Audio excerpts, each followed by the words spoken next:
नमस्कार दोस्तों, D Y motivation में आपका स्वागत है। आज की इस क्लास में हम एक ऐसी कहानी पर चर्चा करने वाले हैं जो इतिहास के पन्नों में दबसी गई है। सर, आज का टॉपिक क्या है हमारा? आज हम महान राष्ट्रकूटा वंश की बात करेंगे। जरा स्क्रीन पर दिख रहे इस चमकते हुए सोने के मुकुट और इस मैप की ओर ध्यान दो। देख रही हूँ। ये तो अपने दक्कन के इलाके का मैप लग रहा है ना? बिल्कुल सही। ये कहानी 8वीं सदी से शुरू होती है। उस वक्त दक्कन में चालुक्यों की शक्ति लगातार कमजोर हो रही थी और इसी अस्थिरता का फायदा उठाया उनके ही एक महासामंत ने। उनका नाम दंती दुर्ग था क्या? सही जवाब। महासामंत दंतीदुर्ग ने 753 सीई में चालुक्य राजा कीर्तिवर्मन द्वितीय को हराकर इस नए और स्वतंत्र राष्ट्रकूटा वंश की नींव रखी थी। इनकी मातृभाषा कन्नड़ा थी और मूल स्थान लातूर था। अच्छा, जिसे उस वक्त लत्तामाल कहते थे। और इनकी राजधानी कहाँ थी? शुरुआत में इनकी राजधानी आचलपुर थी, जो बाद में मान्यखेत बन गई थी। सर, एक डाउट है। दंती दुर्गा तो एक सामंत था ना, तो उसने खुद को परमेश्वर और महाराजाधिराज जैसी इतनी बड़ी उपाधियां अचानक कैसे दे दी? यहाँ एग्जाम अलर्ट में हिरण्यगर्भा अनुष्ठान के बारे में लिखा है। सर, ये हिरण्यगर्भा महादान अनुष्ठान क्या होता है और एग्जाम के लिए क्यों जरूरी है? ये एक बहुत ही तगड़ा पॉलिटिकल मास्टर स्ट्रोक था। देखो, दंती दुर्गा जन्म से क्षत्रिय नहीं था। सत्ता पाने के बाद उसने ब्राह्मणों की मदद से यह अनुष्ठान कराया, जिसका अर्थ है स्वर्ण गर्भ, यानी सोने का गर्भ। इस अनुष्ठान के बाद उसको एक शुद्ध क्षत्रिय मान लिया गया। ओह, तो मतलब कानूनी और धार्मिक मान्यता पाने का ये एक तरीका था। हाँ, एग्जाम में ये इसलिए जरूरी है क्योंकि ये बताता है कि उस वक्त नए वंश अपनी पावर को लेजिटिमाइज कैसे करते थे। अब चलते हैं अगले पेज पर। अब इस दूसरी स्लाइड पर ये टकराती हुई दो तलवारें क्या दर्शा रही हैं? ये तलवारें त्रिपक्षीय संघर्ष यानी ट्राइपार्टाइट स्ट्रगल का प्रतीक हैं। राष्ट्रकूटा ऐसी पहली दक्षिणी शक्ति थी जिन्होंने उत्तर भारत, खासकर गंगा के मैदानों में एंट्री ली। तो यहाँ पाल, प्रतिहार और राष्ट्रकूटों के बीच लड़ाई चल रही थी। बिल्कुल। राजा ध्रुवा वो पहले शासक थे जिन्होंने संघर्ष में हिस्सा लिया और बाकी दोनों वंशों की नींद उड़ा दी थी।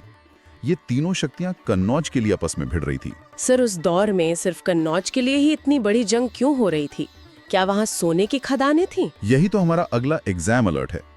कन्नौज उस वक्त एक ऐसी जगह पर था जहां से पूरे उत्तर भारत के व्यापारिक और कृषि मार्ग गुजरते थे। अच्छा, तो कन्नौज पर कब्जा करने का मतलब इकोनॉमी को कंट्रोल करना था। सही पकड़ा। कन्नौज पर कब्जा यानी पूरे उत्तर भारत की इकोनॉमी पर मोनोपोली या एकाधिकार जमाना। इसीलिए ये जंग इतनी लंबी चली। अब चलते हैं अगले पेज पर। अरे वाह, स्लाइड 3 पर ये शाही मोहरों वाला स्क्रोल कितना पुराना लग रहा है। ये स्क्रोल दरअसल इन शासकों का कालचक्र या टाइमलाइन दिखाता है। शुरुआत दंती दुर्ग से हुई, फिर आए कृष्ण प्रथम, जिनकी वस्तुकला बेमिसाल थी।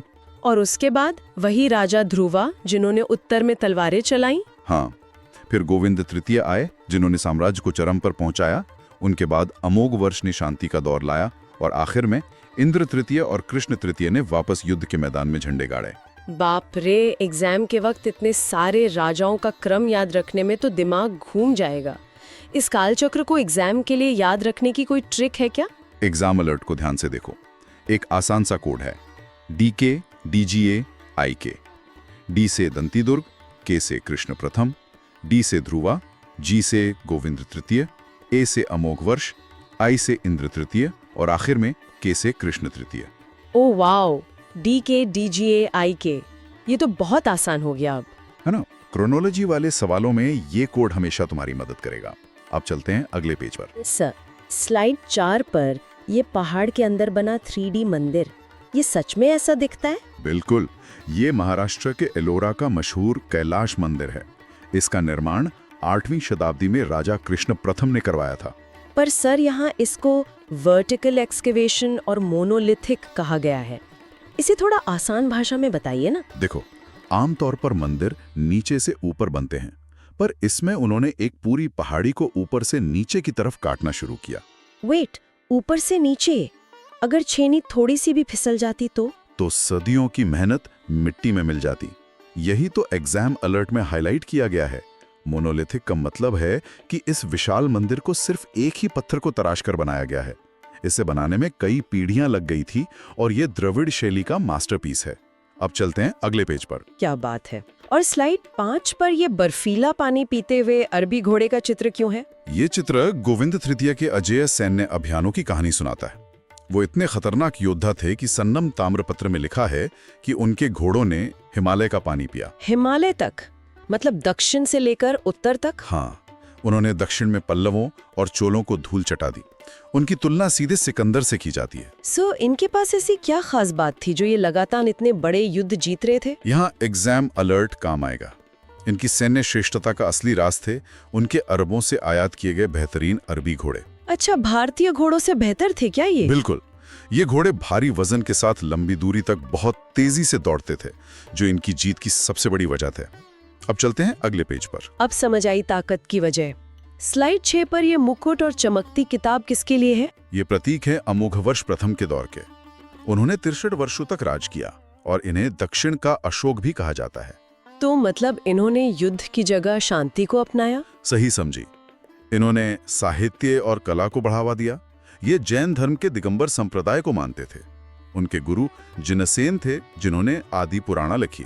हाँ, और स्लाइड में लिखा है कि उन्होंने खुद कन्नड़ में कविराज मार्गा और संस्कृत में रत्नामालिका लिखी थी। पर सर, मुझे राजधानी को लेकर एक डाउट है। पूछो, क्या डाउट है?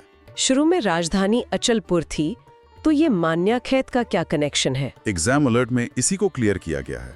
अमोघवर्ष ने ही मान्यखेत को पूरी तरह से पुनर्निर्मित किया और उसे अपनी भव्य राजधानी बनाया था। अब चलते हैं अगले पेज पर। स्लाइड 7 पर ये एक प्रशासनिक पिरामिड बना हुआ है, इसे थोड़ा समझाइए ना। ऊपर था साम्राज्य, जिसे राष्ट्र कहते थे, और उसका मुखिया राष्ट्रपति होता था। फिर आते थे महासंधि विग्रही यानी विदेश मंत्री। हाँ, और उसके नीचे भुक्ति। स्लाइड में लिखा है 50 से 70 गांव का ग्रुप जिसका मुखिया भोगापति होता था। बिल्कुल। भुक्ति के नीचे होते थे विषया यानी जिले, जिनका मुखिया विषयपति होता था। और सबसे नीचे ग्राम, जिसका मुखिया ग्रामपति या ग्राम महात्तर कहलाता था। सर, स्ट्रक्चर तो बहुत अच्छा है, फिर एडमिनिस्ट्रेशन में सामंती यानी फ्यूडल प्रभाव कैसे बढ़ने लगा था? एग्जाम अलर्ट इसका कारण बताता है। धीरे धीरे नादगौंडा जैसे अधिकारियों के पद वंशानुगत या हेरिडिटरी होने लगे थे। ओ, मतलब बाप के बाद बेटा वही पोस्ट पर आएगा, चाहे वो काबिल हो या ना हो। सही पकड़ा। और इस वंशानुगत सिस्टम ने प्रशासन को सामंती बना दिया, जो आगे चलकर नुकसानदायक साबित हुआ। अब चलते हैं अगले पेज पर। स्लाइड 8 में तो समुद्र में सोने और कपास से भरे जहाज की पिक्चर है। मतलब इनका ट्रेड बहुत बढ़िया था। बहुत ही शानदार था। भरूच बंदरगाह से अरबों के साथ भारी मात्रा में व्यापार होता था।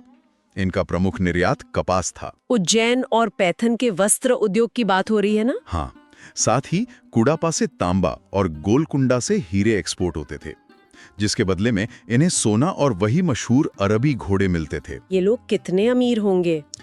सर, विदेशी यात्रियों ने इनके बारे में क्या कहा है एग्जाम के नजरिए से? एग्जाम अलर्ट पर ध्यान दो। प्रसिद्ध अरब यात्री सुलेमान ने इनके एम्पायर को देखकर कहा था कि ये दुनिया के 4 महानतम साम्राज्यों में से एक है। अब चलते हैं अगले पेज पर। स्लाइड 9 में तराजू में अलग अलग धर्मों के प्रतीक रखे हैं। इसे देखकर इनकी सेक्युलर सोच का अंदाजा लग रहा है। सही कहा। इनके साम्राज्य में शैव और वैष्णव धर्म को पूर्ण संरक्षण मिला था और अमोघवर्ष के समय में जैन धर्म अपने चरम पर था। और स्लाइड में लिखा है कि मुस्लिम अरब व्यापारियों को भी मस्जिद बनाने की आजादी थी। ये तो सच में सर्वधर्म संभव है। बिल्कुल। एलोरा और एलिफेंटा की गुफाएं इनकी सेक्युलर दूरदृष्टि का सबसे बड़ा प्रमाण है। पर सर, बाहर के लोगों को इतनी आजादी देना थोड़ा रिस्की नहीं था? इस सहिष्णुता का आखिर कूटनीतिक फायदा क्या हुआ? यही तो इनकी कूटनीति थी। एग्जाम अलर्ट इस बात को हाईलाइट करता है। इसी धार्मिक आजादी और व्यापारिक मित्रता के कारण अरबों ने कभी राष्ट्रकूटों पर सीधा आक्रमण नहीं किया। अब चलते हैं अगले पेज पर। वाह, बिना लड़े दुश्मन को दोस्त बना लिया। अब स्लाइड 10 पर भारत के नक्शे पर यह विजय स्तंभ कहाँ का है? ये इनके आखिरी महान योद्धाओं की उपलब्धि दर्शाता है।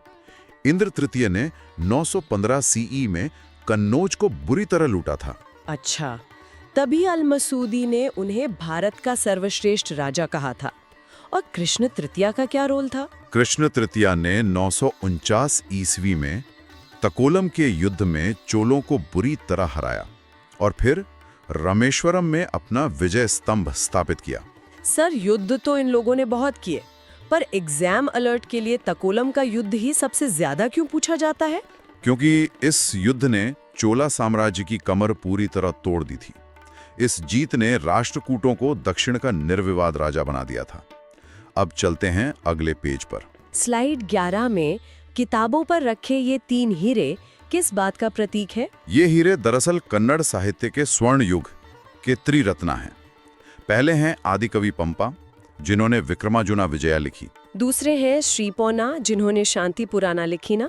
स्लाइड पर लिखा है कृष्ण तृतीया ने उन्हें कवि चक्रवर्ती की उपाधि दी थी। सही। और तीसरे हैं रानला, जिन्होंने गदा युद्धा की रचना की। इस दौर में महावीराचार्य ने गणितसार संग्रह जैसा गणित का महान ग्रंथ भी लिखा था। सर, एग्जाम में अक्सर जैन संत जिना सेन की रचनाओं को लेकर कंफ्यूजन होता है। क्या उन्होंने भी इस दौर में कुछ लिखा था? एग्जाम अलर्ट में इसका जवाब साफ लिखा है। इनका नाम याद रखना। जैन संत जिना सेन ने इसी काल में पार्श्वाभ्युदया और आदि पुराणा की रचना की थी। अब चलते हैं अगले पेज पर। अब स्लाइड 12 पर तीरों से टूटा हुआ सिंहासन। ये देखकर ही पतन की आहट सुनाई दे रही है। दुख की बात है, पर महान साम्राज्यों का अंत ऐसे ही होता है। पतन का सबसे बड़ा कारण थी कृष्ण तृतीया की हद से ज्यादा आक्रामक नीतियां। तो लगातार युद्धों की वजह से उनका राजकोष खाली हो गया था। हाँ, और उन्होंने अपने सभी पड़ोसियों को अपना दुश्मन बना लिया था। बुरे वक्त में कोई दोस्त नहीं बचा। सर, उनकी इतनी भव्य राजधानी मन्यखेत का पतन कैसे हुआ फिर? एग्जाम अलर्ट में वही घटना है। 972 सीई में मालवा के परमार राजा सियाक द्वितीय ने मान्यखेत पर हमला किया और उसे जला दिया। इससे उनकी सैन्य प्रतिष्ठा मिट्टी में मिल गई और सामंतों को विद्रोह का मौका मिल गया। अब चलते हैं अगले पेज पर।